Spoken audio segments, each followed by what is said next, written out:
Hey everybody, got a short story for you, especially for those of you who like the paranormal and anything to do with occult literature, strange phenomena.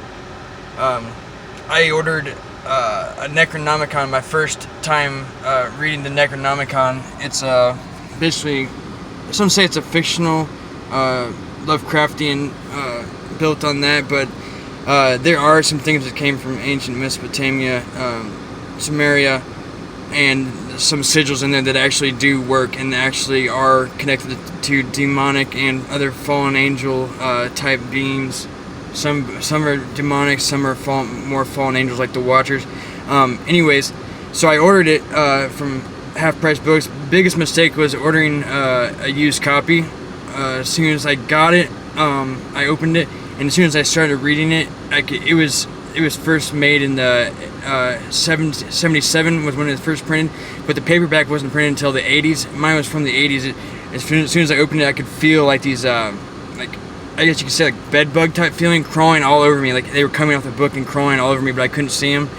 I couldn't see them. They weren't really there, but they were. You could feel them, like an unclean presence crawling, and like the book was adapting to me, or contaminating me.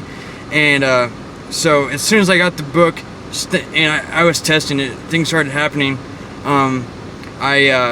First thing was, let's see, I was going over some of the different sigils and reading about the different beings you can summon, and so I was looking at one like about Lilith, and then it was called Lilith. They changed names a little bit, and like the Agigi. And then I was in the other room. I had a half can of soda on a shelf, and it got pushed 2 inches off the shelf and fell onto a lower shelf. And you would have had to have at least a few pounds of pressure to move that. That was the first thing that happened that kind of besides the things crawling on me.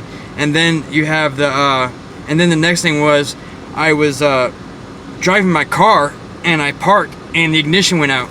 This is like 2 days later after I got the book. Fucking ignition went out. I had to get a tow and paid like $200 to fix the ignition. Third thing was, I was walking home from the gas station. Okay, this is like 5 days later, and I was eating some. I was grinding. I was just kind of grinding my teeth a little bit, and I chipped a tooth. And that was like 5 days later, and I was like, damn, I chipped a tooth. I got a can knocked over. My ignition went out. I may actually start getting rid of this book, so I was on the edge of throwing it in the trash. And the final straw was I was trying to see if I could summon, like lay it open and with my Ouija board summon an entity, which was really stupid, in my apartment. And sure enough, it made I didn't really get anything, but two of my lights that were plugged in, the sockets lost power on both sides, and that was the final straw. I threw it in the dumpster. I tore it up and threw it in the dumpster, and that was the final straw. So that's my experience with the Necronomicon. I don't advise anybody buy it or mess with it unless you're seriously looking for some trouble in your life or looking to summon some negative entities in your house. All right, thank you.